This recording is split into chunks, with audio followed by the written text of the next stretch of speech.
My name is Clint Cappiello. I'm one of the pediatric surgeons at Johns Hopkins Children's Center. I also have a practice at Howard County General Hospital. IBD is inflammatory bowel disease. This is different than IBS, which is irritable bowel syndrome.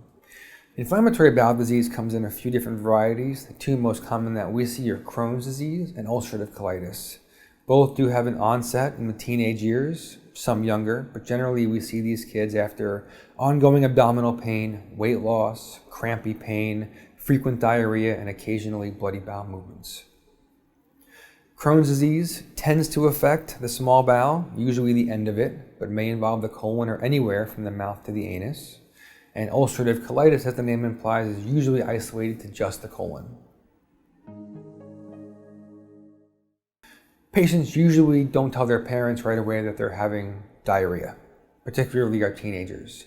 So once this diarrhea becomes frequent, disrupts school, activities, sports, or the pain is so severe that they can't carry on as they normally would, or a bloody bowel movement, those folks usually end up seeing their pediatrician, who then be referred to a GI specialist, who, depending on the severity of the case and the timing of diagnosis, will initiate medical management after a diagnosis, and then refer to a surgeon for definitive care as needed.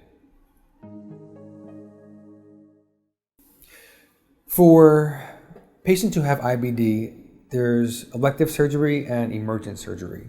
Elective surgery are for kids who have a diagnosis that has failed to respond to medical management. For ulcerative colitis, that generally means removing the entirety of the colon. That then leads to 2 additional operations to restore bowel continuity. For children who have Crohn's disease, the most common problem that they encounter is a bowel obstruction from inflammation, usually in the end of the small intestine. Once they can no longer tolerate eating, are losing weight, or medicine can no longer resolve the scarring that comes along with it, those patients are referred for operative management. Sure. So IBD tends to be a longer-term problem than, say, simple appendicitis. These medications are used to induce remission and then long-term suppression. For children who don't respond to those adequately, surgery is the next step. That surgery generally will lead to a several-day hospital stay, possibly longer if the operation is done under emergent circumstances. If your child has intestine removed and then hooked back up right away, you'll only see our laparoscopic scars and usually one around the belly button. For children who have complicated disease, they may temporarily have an ostomy. This is where we sew a portion of the intestine to the abdominal wall and a bag is placed to allow the bowel to empty while the rest of the bowel recovers.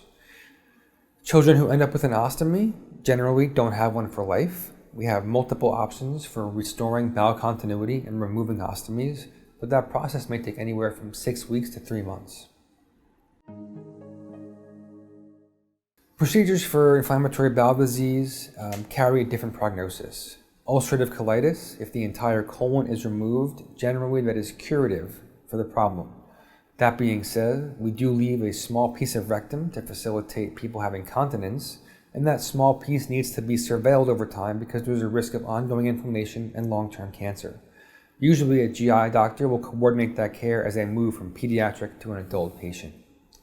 Crohn's disease, unfortunately, we say is not if you'll have surgery, but when. Even with our immune suppression, steroids, and immune modulators, most patients who have Crohn's disease will end up needing an operation for some complication of their disease process. You're really starting a lifetime relationship with those folks.